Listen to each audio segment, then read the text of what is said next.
Hai semuanya, Assalamualaikum. Kembali lagi di video reaction saya kali ini guys, oke? Mudah-mudahan semuanya sehat selalu. Nah, kali ini saya mau tengok video tentang ini ya. Minyak sawit Indonesia akan jadi bahan bakar kapal dan kereta api Indonesia. Bukan untuk mobil gitu ya, tapi untuk kapal dan juga kereta api ini. Nah, itu dia kebangkitan Indonesia gitu kan. Bukan hanya untuk mobil, tapi juga dibuatlah sawit ini ataupun kelapa sawit ini jadi bahan bakar untuk kapal, untuk kereta api juga. Mantap. So, jangan lama-lama lagi, mari sama tengok video ini. Let's go.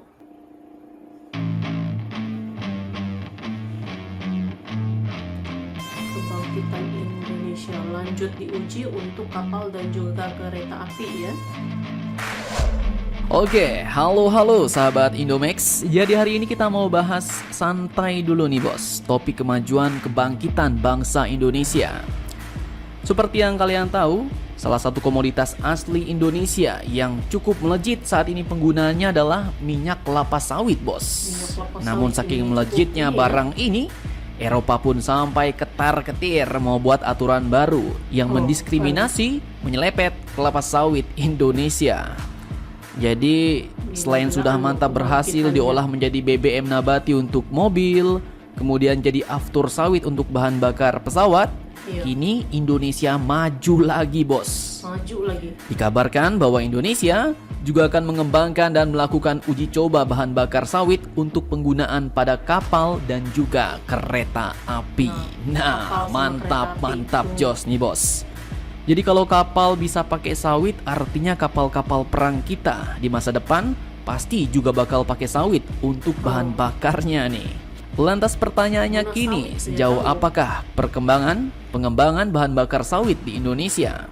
Bagaimanakah pabriknya dan apakah bahan bakar sawit ini sudah mampu menekan angka impor BBM yang dipasok dari luar negeri ke Indonesia? Setelah ini kita bahas bos.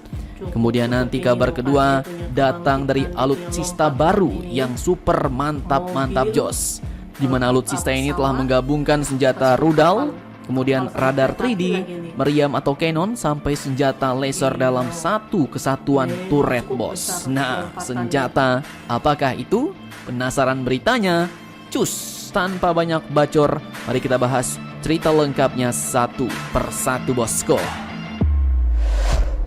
Oke, jadi kabar terbarunya hari ini adalah bahan bakar nabati Indonesia dari kelapa sawit yang akan diuji coba untuk kapal dan juga kereta api, bos.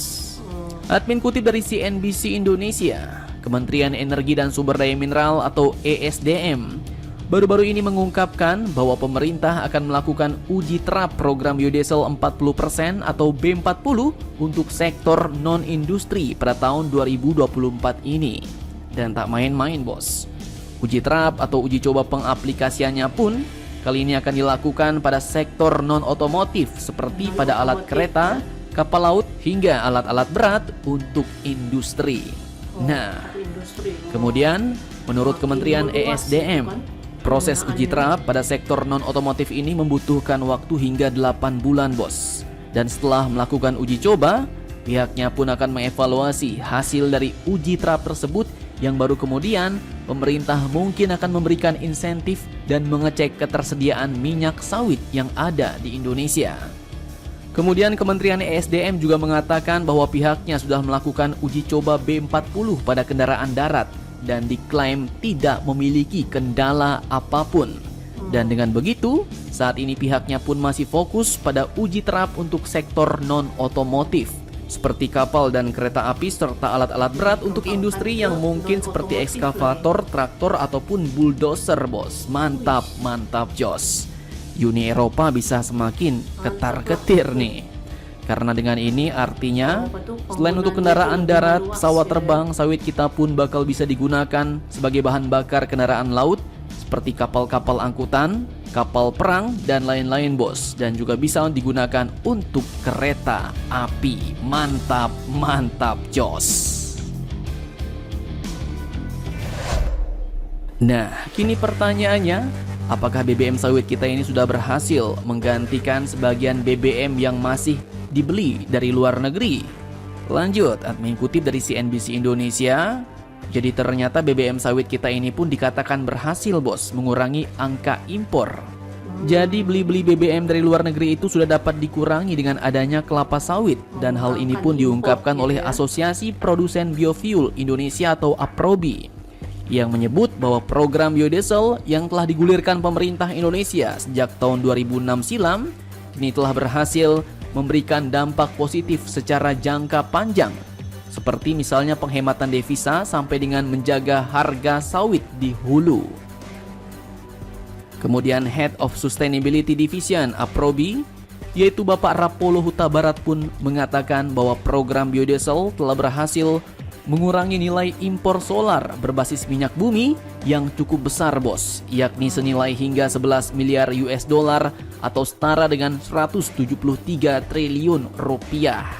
Dan bukan kaleng-kaleng, artinya dengan penerapan biodiesel berbasis minyak sawit ini sudah berhasil mengurangi angka impor BBM minyak bumi senilai 173 triliun rupiah. Bahkan disebutkan bahwa angka itu setiap tahunnya mengalami kenaikan yang cukup signifikan bos, di mana pengurangan impor solar tahun 2018 adalah sebesar 1,95 miliar US dollar. Kemudian tahun 2019 sebesar 3,34 miliar US dollar, tahun 2020 2,7 miliar US dollar, tahun 2021 sebesar 4,8 miliar US dollar, dan tahun 2022 adalah sebesar 9 miliar US dollar. Peningkatan angka yang memang bukan kaleng-kaleng bos. Semoga BBM sawit kita dapat digunakan untuk seluruh kendaraan-kendaraan baik itu di darat, laut, dan udara di seluruh Indonesia ya bos. Amin.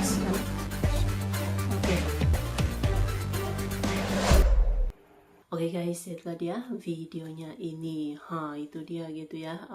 Bahan bakar untuk kapal dan juga kereta api dari kelapa sawit. Bukan hanya untuk mobil gitu kan, dan juga pesawat yaitu bioaftur, tapi kali ini untuk kapal juga, untuk kereta api juga. Inilah dia ini lompatan-lompatan besar yang dilakukan oleh Indonesia nih ya. Dari minyak sawit ya, diperluas dia punya penggunaannya untuk pelbagai jenis lah kendaraan gitu kan. Bahkan juga untuk yang non otomotif nih. Gila-gilaan lompatannya. Semuanya diterobos ya. Tidak kira dari tanaman apapun itu gitu kan. Semuanya diolah menjadi produk yang serbaguna ini. Mantap. So, terima kasih banyak sebab kamu sudah menonton video ini. Jangan lupa macam biasa untuk support channel saya dengan subscribe, like video ini, dan jangan lupa untuk komen juga, oke?